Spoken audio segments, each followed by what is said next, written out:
Hello everyone, welcome to your channel in Rational English Classes। आज हम लोग चर्चा करेंगे प्रेजेंट परफेक्ट कंटिन्यूअस टेंस के बारे में। इसका कैसे प्रयोग होता है, इसका क्या पहचान है, इसे कैसे बनाया जाता है, इसके बारे में हम लोग चर्चा करेंगे। चले हम लोग शुरू करते हैं। इसके साथ साथ हम लोग सिंस तथा फोर का भी प्रयोग करेंगे। सिंस तथा फोर का प्रयोग कैसे होता है, इसका क्या अर्थ होता है, इसके बारे में भी चर्चा करेंगे। आप लोग वीडियो को अंत तक देखें ताकि आपको क्लियर कंसेप्ट समझ में आ जाए। चले हम लोग शुरू करते हैं। हम लोग लिखते हैं प्रेजेंट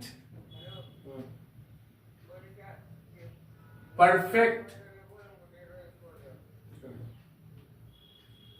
कंटिन्यूअस टेंस।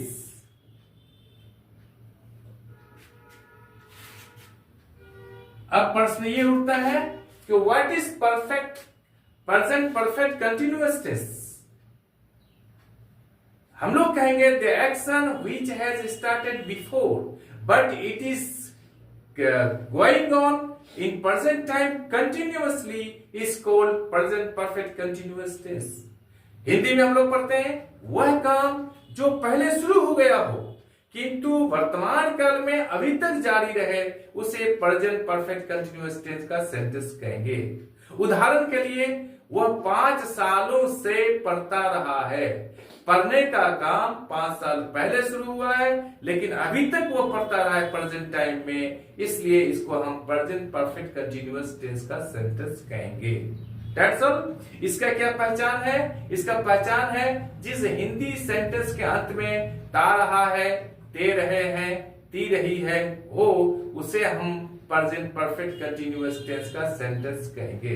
इसके पहले लोग लिखते थे क्या कि पढ़ता हुआ रहा है, ते हुए रहे हैं, ती हुई रही है, या कुछ लोग लिखते थे ता आ रहा है, ते आ रहे हैं, ती आ रही है। लेकिन आज मॉडर्न इंग्लिश ग्रामर में इसके पहचान को बताया गया है कि जिस हिंदी सेंटेंस के अंत में ता रहा है, ते रहे हैं, ती रही है हो, उसे प्रेजेंट परफेक्ट कंटिन्यूअस टेंस का सेंटेंस कहेंगे। That's all. अब इसका क्या नियम है, इसके नियम को हम लोग पढ़ते हैं। इसका नियम है, रूल है, subject plus has oblique have plus been plus verb four. Example लेते हैं हम लोग, ही हैज बिन प्लेइंग। यहां ही सब्जेक्ट हो गया, हैज हैव में दो में से एक आ गया हैज, यहां बिन आ गया, यहां वर्ब फोर प्लेइंग आ गया। ही हैज बिन प्लेइंग, इसका अर्थ होता है वह खेलता रहा है, वह खेलता रहा है। इसका हम लोग निगेटिव कैसे बनाएंगे? इसका निगेटिव बनाएंगे हम लोग, इसमें नॉट लगा देंगे हम लोग। इसका रूल है subject plus has oblique have plus not plus been plus verb four. Example देते हैं हम लोग, he has not been playing, इसका अर्थ होता है वह नहीं खेलता रहा है। नंबर 3 में हम लोग पढ़ेंगे interrogative sentence, INTERROGATIVE,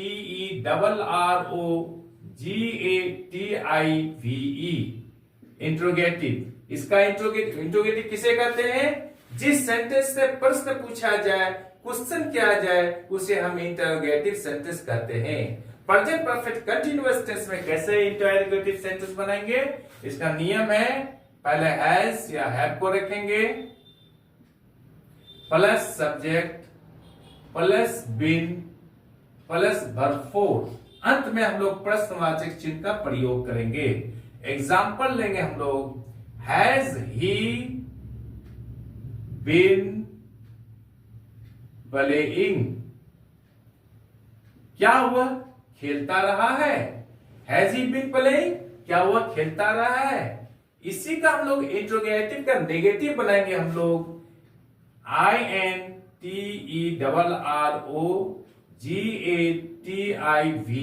interrogative negative. इसी में हम लोग नॉट का प्रयोग करेंगे, वो इंट्रोगेटिव नेगेटिव बन जाएगा। जैसे रूल में है has oblique have plus subject plus not plus been plus verb four, अंत में हम लोग प्रश्नवाचक चिन्ह देंगे। एग्जाम्पल लेंगे हम लोग, has he not been playing, क्या वह नहीं खेलता रहा है। Has he not been playing, क्या वह नहीं खेलता रहा है। आगे हम लोग लेंगे नंबर 5 में WH क्वेश्चंस।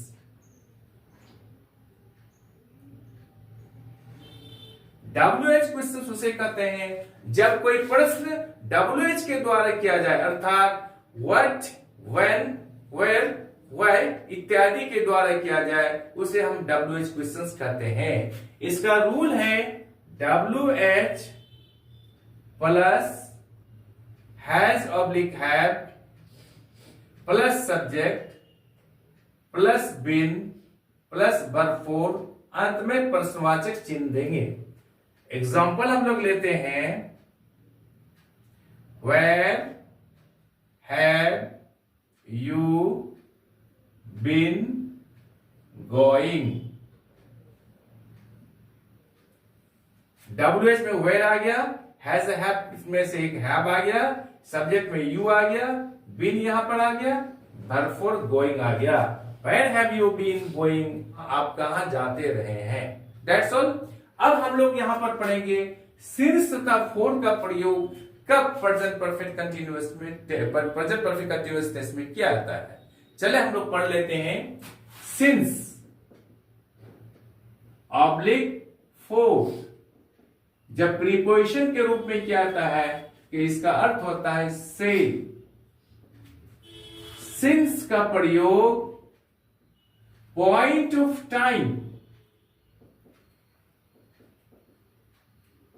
अर्थात निश्चित समय को बताने के लिए किया जाता है। जहां पर समय या टाइम मेंशन हो, उल्लेख हो, वहां पर हम लोग सिंस का प्रयोग करेंगे। जैसे सिंस 5 o'clock, 5 बजे से। सिंस मंडे, सोमवार से। सिंस अप्रैल, अप्रैल से। Since 2021 etcetera. एग्जाम्पल सेंटेंस में लेते हैं हम लोग, he has been playing since 3 o'clock. He has been playing since 3 o'clock. वह 3 बजे से खेलता रहा है। यहां टाइम मेंशन है 3 बजे से, तो इसलिए हम लोग यहां पर सिंस का प्रयोग करेंगे। सिंस 5 o'clock 5 बजे से, सिंस मंडे सोमवार से, सिंस अप्रैल अप्रैल से, सिंस 2021 से। He has been playing since 3 o'clock, वह 3 बजे से खेलता रहा है। यहां लिखेंगे हम लोग फोर का प्रयोग पीरियड ऑफ टाइम, अर्थात समय की अवधि को बताने के लिए किया जाता है। जहां पर समय का ड्यूरेशन को बताया जाता है, वहां पर हम लोग फोर का प्रयोग करेंगे। एग्जाम्पल के लिए लेते हैं हम लोग, 3 hours, 3 घंटों से। यह पता नहीं है कि कितने बजे से कितने बजे तक, ये केवल टाइम का पीरियड को, अवधि को बताता है, इसलिए यहां पर 4 का प्रयोग करेंगे। 3 hours, 2 days,